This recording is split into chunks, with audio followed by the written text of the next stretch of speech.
E aí, moçada, tudo tranquilo? A gente entra no novo bloco de assuntos hoje, conversando com vocês sobre botânica. Ai, meu Deus, botânica não.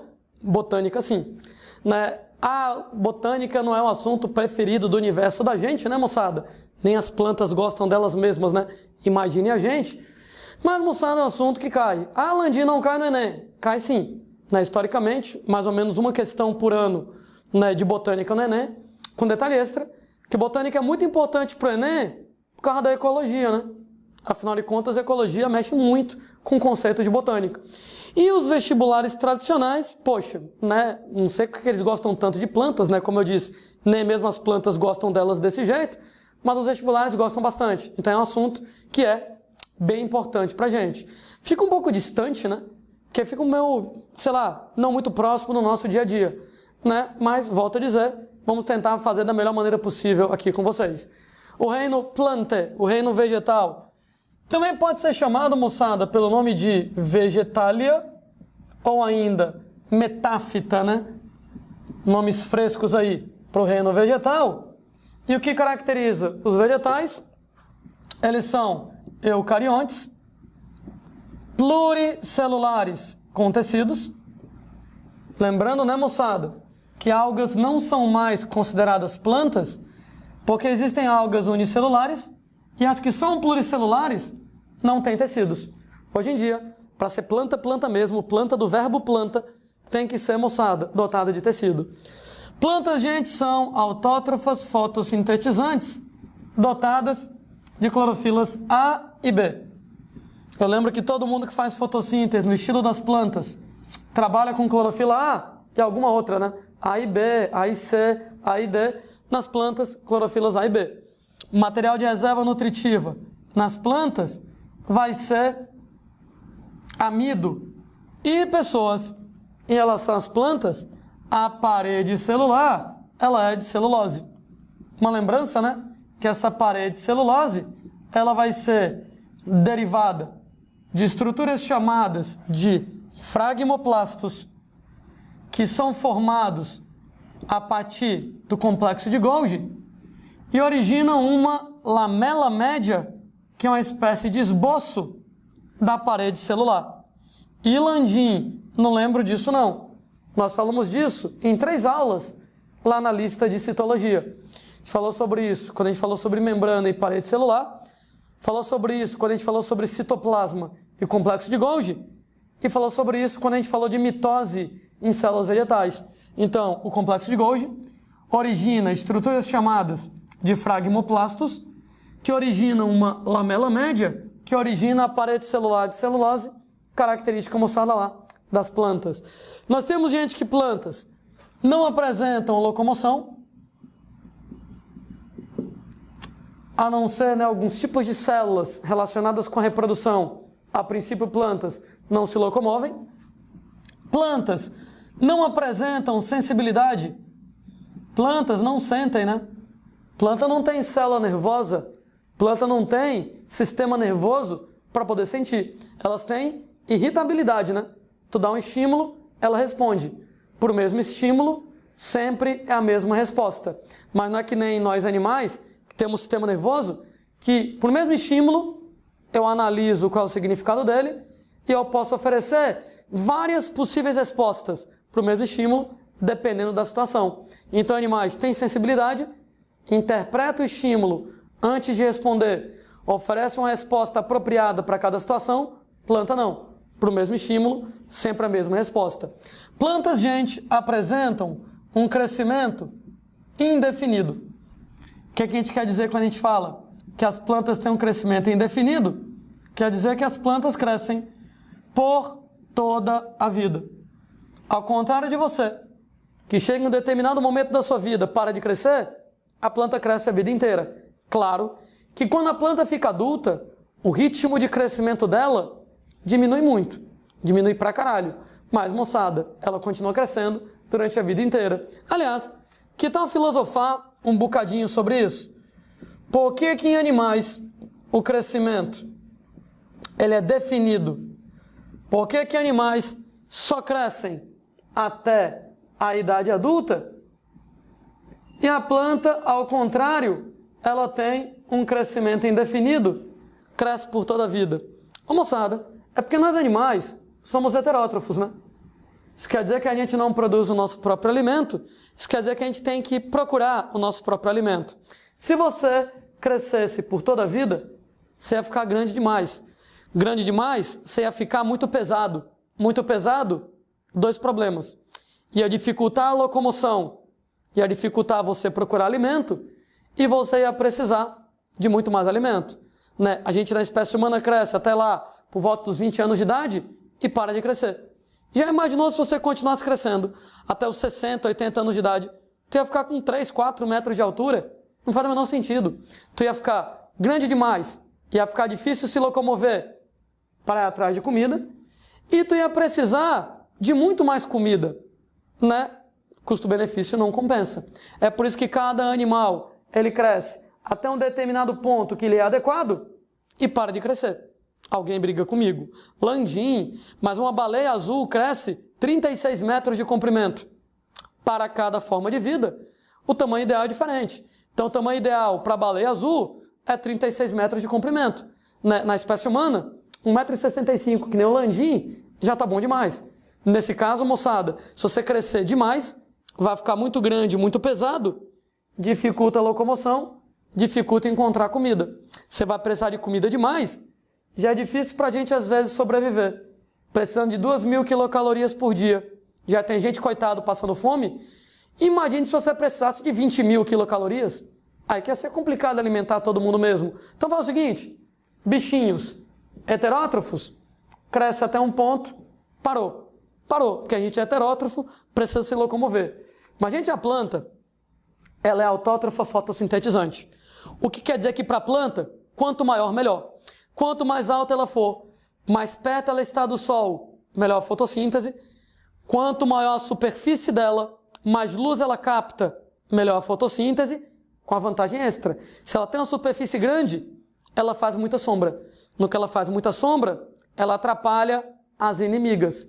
Qualquer plantinha que esteja embaixo dela, na sombra, já não vai pegar luz direito, já não vai fazer fotossíntese direito, já vai ser eliminada. Porque uma plantinha que está muito perto dela, vai competir com ela por água, por sais minerais. Ou seja, a planta está lá. Ela quer aquele pedacinho de terra só para ela. Aquela água, aqueles sais só para ela. Qualquer outra planta que esteja lá, eventualmente é uma competidora.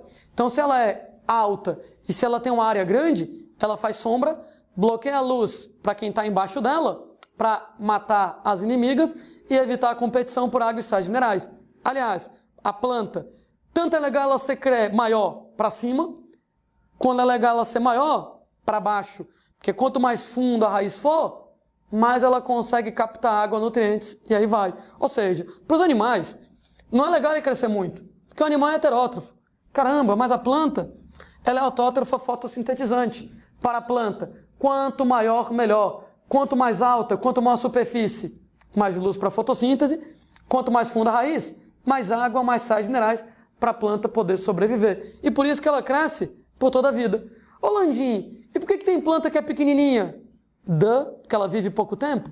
Então tem planta, moçada, que ela é pequenininha, que ela vive 3, 4 meses e morre. Mas nos 3, 4 meses que ela vive, ela cresce enquanto ela está viva. Mas o ciclo de vida dela é naturalmente curto. Como tem plantas que vivem milhares de anos e chegam lá nas dezenas de metros de altura, nos 100 metros de altura. E enquanto ela está viva, ela continua crescendo por toda a vida dela. Aproveito para lembrar outra besteira. Nós, animais, não temos parede celular. Plantas têm parede celular. Por que mesmo? Gente, eu não ter parede celular garante a mim flexibilidade. Essa flexibilidade é fundamental para que eu possa me locomover. E com isso, gente, eu vou atrás de comida, porque eu sou heterótrofo aqui na parada. Mas, gente, a planta, ela não precisa se locomover. A maneira de ver da planta é ficar parada num canto, pegando sol, pegando água. Se no canto em que ela está tem muito sol e muita água, para que ela vai querer sair de lá? Ao contrário, ela vai querer ficar lá e vai querer fazer de tudo para ninguém tirar ela de lá. Daí, parede celular rígida protege ela contra agressores. Eu quero arrancar essa planta daqui. Difícil, hein? Parede celular madeira dura pra caramba, evita que algum agressor tire ela do lugar. Você não, né? Se você é agredido, se alguém te ameaça, você pode se locomover e você então, ó, corre, foge do agressor. Mas, moçada, a planta não tem como fugir do agressor. A planta não tem como correr do agressor, né? A planta, ela encontrou um lugar legal, ela quer ficar lá para sempre parada, então ela quer ser dura, rígida, para ninguém tirar ela de lá. A parede celular de celulose vai ajudar isso. Outra coisa, ela quer ser dura, rígida, para poder ser mais alta, né? Ela precisa, moçada, de uma sustentação, né, para poder ser o mais alto possível, para chegar o mais perto do sol e pegar mais luz, ter uma superfície grande para pegar mais luz, uma raiz longa para pegar mais água, e para isso ela precisa de sustentação. Então, se ela fosse que nem um animal, o animal é mole e rei, porque o animal é mole, não teria sustentação adequada para crescer, caramba, 100 metros de altura. E a parede celular ajuda ela, então, a sustentar o corpo dela, para ela poder crescer pra caramba, um crescimento indefinido por toda a vida, para poder melhorar a fotossíntese dela. Gente, qual dessas características que eu descrevi até agora pode ser colocada como uma apomorfia dos vegetais? E Landim, eu não lembro o que significa esse nome tão feio, apomorfia. Ora, nas aulas sobre classificação dos seres vivos, apomorfia aqui na conversa é exatamente uma situação, uma característica que ela é exclusiva de um determinado grupo de seres vivos e comum a todos os integrantes daquele grupo. Quer saber se uma determinada característica é uma apomorfia? Você faz duas perguntas para você mesmo. Para as duas perguntas, a resposta tem que ser sim. Essa característica é exclusiva do grupo? Essa característica é comum a todos no grupo? Se a resposta for sim para essas duas características, ela é uma apomorfia. Gente, como a apomorfia é exclusiva do grupo e ela é encontrada em todos no grupo, ela é uma característica que sozinha ela define o grupo. Ou seja, defina um grupo de seres vivos com uma palavra. Ah, essa palavra vai ser uma característica apomórfica desse grupo. Ela é uma característica que só ela é suficiente para definir o grupo, exclusiva e comum a todos no grupo. Por exemplo, será que ser eucarionte é a apomorfia das plantas? Não, não é exclusivo, né? Nós animais somos eucariontes. Pluricelular com tecido? Não é exclusivo. Nós humanos somos pluricelulares com tecidos. Se autótrofo fotossintetizante com clorofila A e B? Não é exclusivo. Cianobactérias são assim. Clorofíceas, algas verdes, são assim. Ter reserva de amido? Não é exclusivo. Clorofíceas, algas verdes, são assim. Ter parede celular de celulose, derivada de fragmoplastos de uma lamela média do complexo de Golgi? Não é exclusivo. Clorofíceas, algas verdes, são desse jeito. Não ter locomoção, não ter sensibilidade, crescer durante a vida inteira, nada disso é exclusivo da planta. Nada disso é a apomorfia das plantas.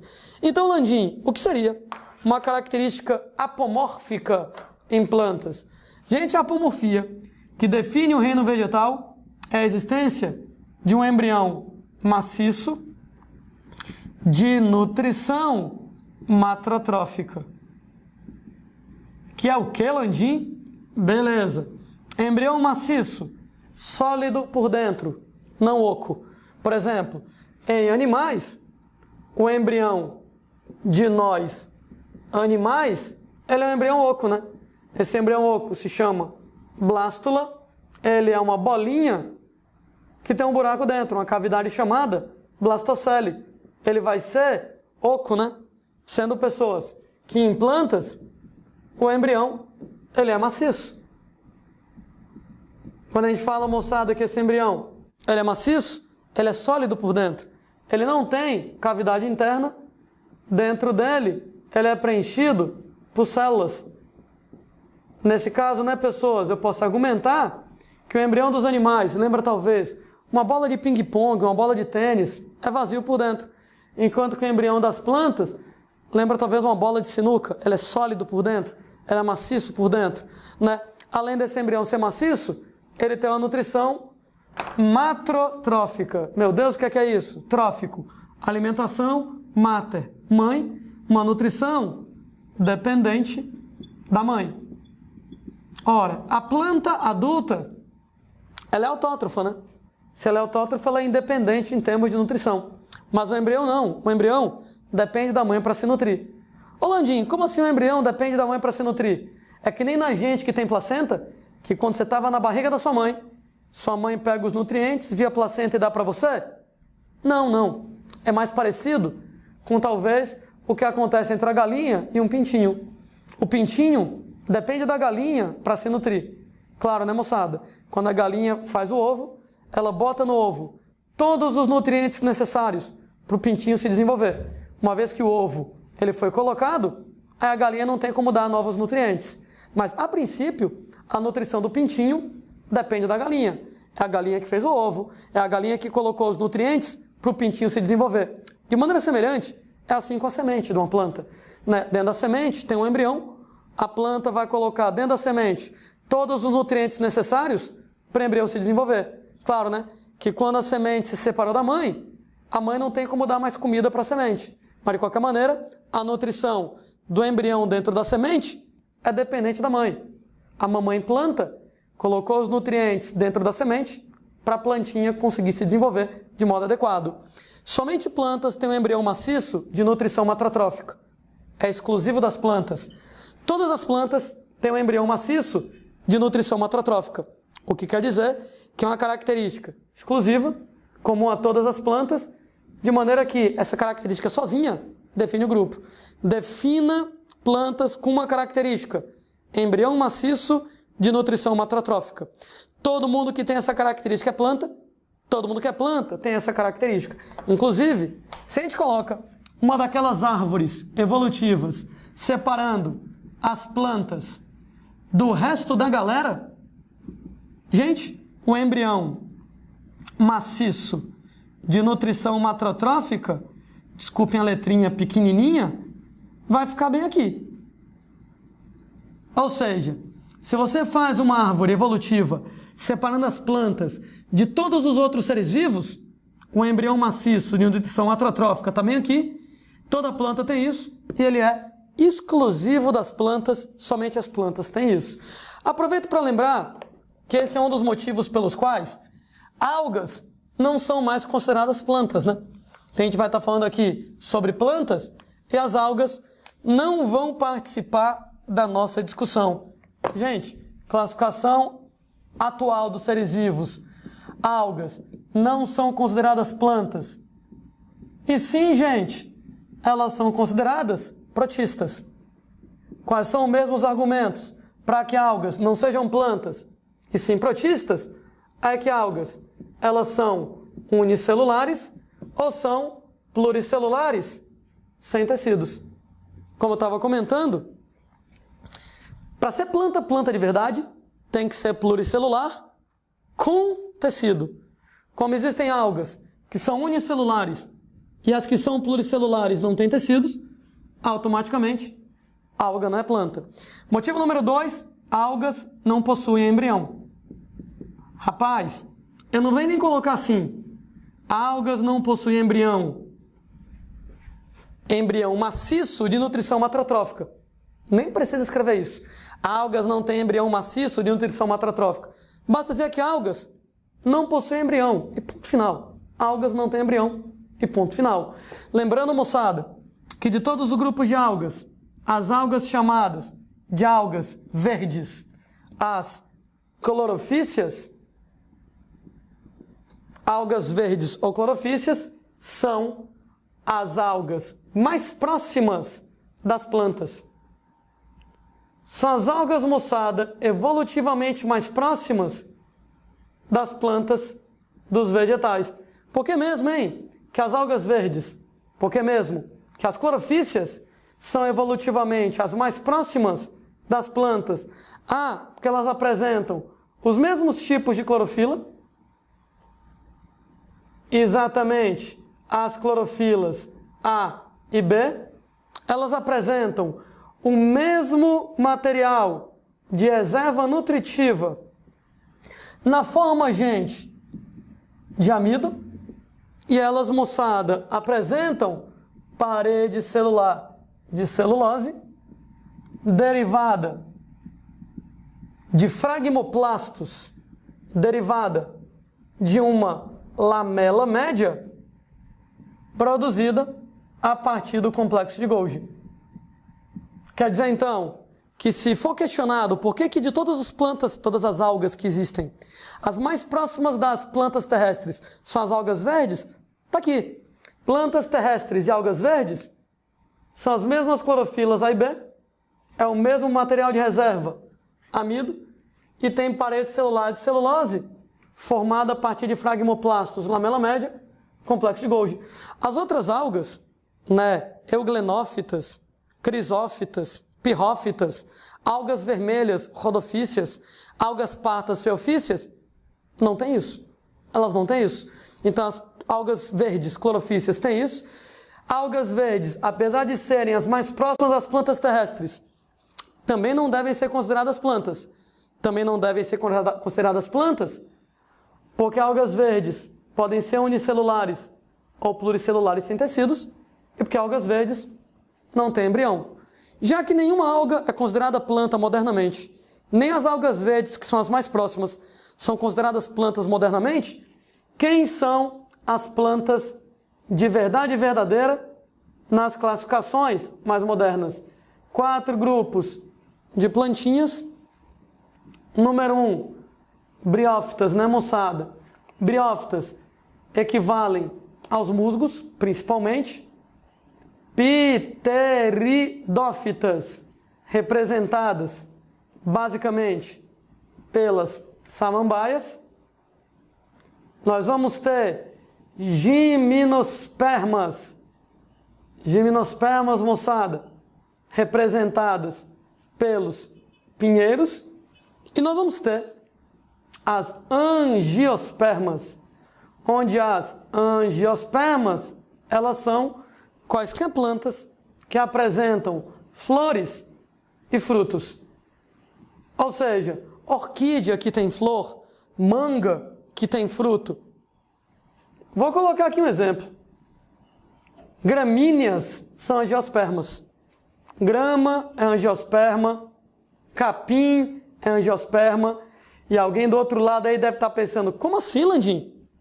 E grama tem flor? E grama tem fruto? Tem.